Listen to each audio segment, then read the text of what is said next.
बच्चों, आज हम लोग 12th क्लास की फिजिक्स में बहुविकल्पी प्रश्नों जो सीरीज चल रही है उसका आज हम लेक्चर नंबर 12 पढ़ने जा रहे हैं। और आज जो क्वेश्चन पढ़ेंगे वो इस प्रकार से हैं। पहला क्वेश्चन हमारा है, एक उत्तल दर्पण की फोकस दूरी 20 सेंटीमीटर है। एक वस्तु दर्पण के सामने ध्रुव से 20 सेंटी दूरी पर रखे जाने पर प्रतिबिंब की ध्रुव से दूरी है, यानी प्रतिबिंब कितनी दूर बनेगा ये ज्ञात करना है। तो इसमें देखिए क्वेश्चन बहुत सिंपल है। इसमें फोकस दूरी दे रखी है, इतनी दूरी चालू करते हैं, इसको एफ का मान दे रखा है 20 सेंटीमीटर और ये फोकस दूरी चिन्ह प्रॉपर्टी के अनुसार प्लस में रहेगी, उत्तल दर्पण है इस कारण से। और जो यू का जो मान है वो दे रखा है 20 सेंटीमीटर और यू का मान तो हमेशा चिन्ह प्रॉपर्टी के अनुसार माइनस में रखते हैं। तो वी ज्ञात करना है, प्रतिबिंब कितनी दूर बनेगा। तो इसके लिए फार्मूला सिंपल से यूज करेंगे 1/f equal to 1/v plus 1/u। इसको वैल्यू रखकर सॉल्व करेंगे तो f की वैल्यू 20 इक्वल टू 1/v हमको ज्ञात करना है माइनस 1/20। इसको ट्रांसफर करेंगे तो ट्रांसफर करने के बाद 1/v की वैल्यू कितनी हो जाएगी 1/20 प्लस 1/20, यानी कितना हो गया 2/20, यानी सिंपली आ गया 1/20 इक्वल टू आ जाएगा 1/10, ये कट जाएगा तो 1/10 आ गया, यानी v इक्वल टू कितना आ गया 10 सेंटीमीटर, यानी प्रतिबिंब कितनी दूर बनेगा ध्रुव से 10 सेंटीमीटर दूरी पर बनेगा। तो इसका ऑप्शन नंबर सेकंड सही हो जाएगा। उसके बाद अगला क्वेश्चन हमारा है कि 40 वाट तथा 60 वाट के दो बल्ब 220 वोल्ट की लाइन से जोड़े जाते हैं, उनके प्रतिरोधों में अनुपात होगा, यानी अनुपात बताना है। तो इसको जरा ट्राई करिए आप लोग और इसको देखिए। इसमें आपको शक्ति वाले जो फार्मूले होते हैं पावर के, आपने कई फार्मूले पढ़े, P इक्वल टू VI, एक P equal to V square upon R या P equal to I square R। इसमें आपको ऐसा फार्मूला लगाना है जिसमें V और R हो, क्योंकि V दे रखा है, दोनों में सेम है और प्रतिरोध का अनुपात पूछ रहा है। तो इसका मतलब आपको लगाना है P equal to V square upon R। यहां से R का अनुपात है तो R इक्वल टू कितना हो जाएगा V स्क्वायर अपॉन P, यानी V दोनों में सेम, दोनों बल्ब को 220 वोल्ट में चलाया जाता है, इसका मतलब दोनों के लिए जो विभवांतर है वो सेम रहेगा। तो इसका मतलब जो V दोनों में सेम रहेगा, यानी R इसका मुख्यतः किस पर निर्भर करेगा, उसकी पावर पर, और पावर कैसे होगा व्युत्क्रमानुपाती। तो इसका सिंपली फार्मूला क्या बन जाएगा R1 upon R2 equal to P2 upon P1, ये आ जाएगा फार्मूला इसका।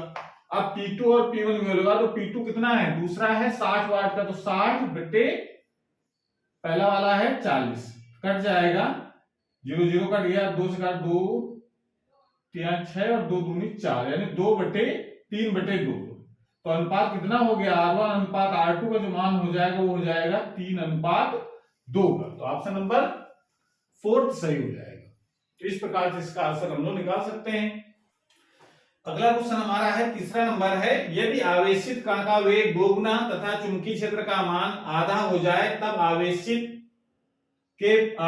कण के मार्ग की त्रिज्या हो जाएगी, ये पूछ रहा है। तो इसके लिए देखो क्वेश्चन, अब ये पता है कि जब कोई कण वृत्ताकार कक्षा में चक्कर लगाता है तो उसकी मार्ग की त्रिज्या कितनी होती है, उसका फार्मूला आपको याद रखना है mv अपॉन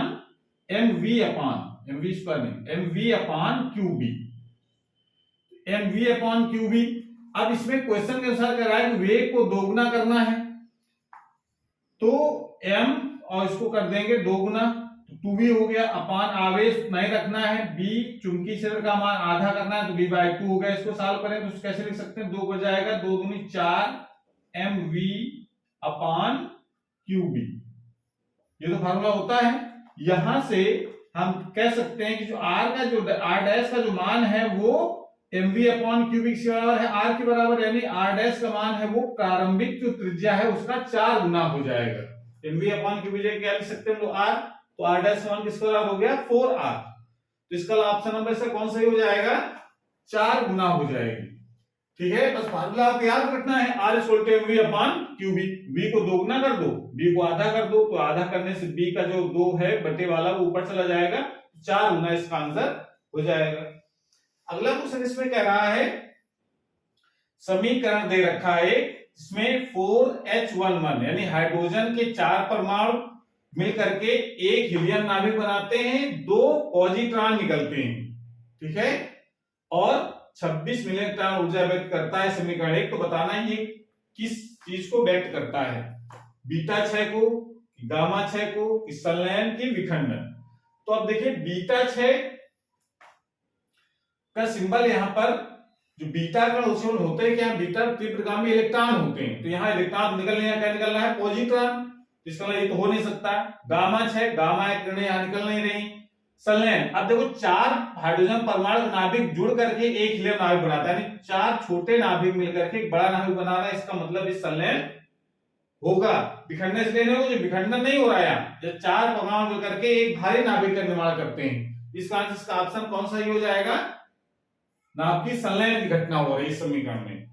और लास्ट क्वेश्चन हमारा है 5वां क्वेश्चन है, जब एक तांबे का एक टुकड़ा दूसरा जर्मेनियम का एक टुकड़ा दोनों कमरे के ताप से 80 केल्विन तक ठंडे किए जाते हैं तो बताना है एक तांबे का टुकड़ा लिया गया है और एक जर्मेनियम का, दोनों विशेषता क्या है, तांबे का टुकड़ा एक चालक पदार्थ है और जर्मेनियम टुकड़ा अर्धचालक है, और टेम्परेचर पर दोनों की डिपेंडेंस एकदम उल्टा होती है। तांबे का जो प्रतिरोध है ताप बढ़ने पर बढ़ता है, ताप घटने पर घटता है, जबकि अर्धचालक की जो विशेषता होती है उसका जो प्रतिरोध है ताप बढ़ने पर घटता है, उल्टा होता है, और ताप अगर घटेगा तो उसका प्रतिरोध बढ़ता है। तो आप देखो इसमें क्या कर रहा है कि दोनों टुकड़ों को, एक अर्धचालक है एक चालक है, दोनों को ठंडा किया जा रहा है, ताप कम किया जा रहा है। ताप कम करेंगे तो क्या होगा, ताप कम करने से जो तांबे का जो टुकड़ा है उसका प्रतिरोध ताप के साथ साथ अनुपाती होगा, ताप कम प्रतिरोध भी कम, ठीक है ना। तो प्रतिरोध कौन सा ऑप्शन सही होगा इसमें, तांबे का प्रतिरोध घटता है जबकि जर्मेनियम प्रतिरोध बढ़ता है। ये ऑप्शन दे रखा है, तांबे का प्रतिरोध बढ़ता है तो टेम्परेचर बढ़ाने से बढ़ता है, टेम्परेचर घटाने से नहीं, टेम्परेचर घटाने से प्रतिरोध का मान नहीं बढ़ता है, ठीक है ना। तो ये ध्यान रखना है कि चालक जो पदार्थ होते हैं उनका जो प्रतिरोध का मान है टेम्परेचर के बढ़ने पर बढ़ता है, टेम्परेचर का अनुपाती होता है, सिंपली कह सकते हैं। तो इसका उल्टा इसमें करना है, ताप बढ़ रहा है, क्या हो रहा है, घट रहा है, तो ताप घट रहा है इसका मतलब प्रतिरोध का मान भी घटेगा, और जब प्रतिरोध का मान घटेगा तांबे का तो जर्मेनियम का क्या होगा, बढ़ेगा। तो ऑप्शन नंबर कौन सा हो जाएगा इसका, 3rd नंबर। ये बात आपको ध्यान रखनी है। तो आज क्लास में हम समाप्त करते हैं, अगली क्लास में हम लोग नए क्वेश्चन के साथ आएंगे, तब तक पढ़ाई करते रहिए। All the very best.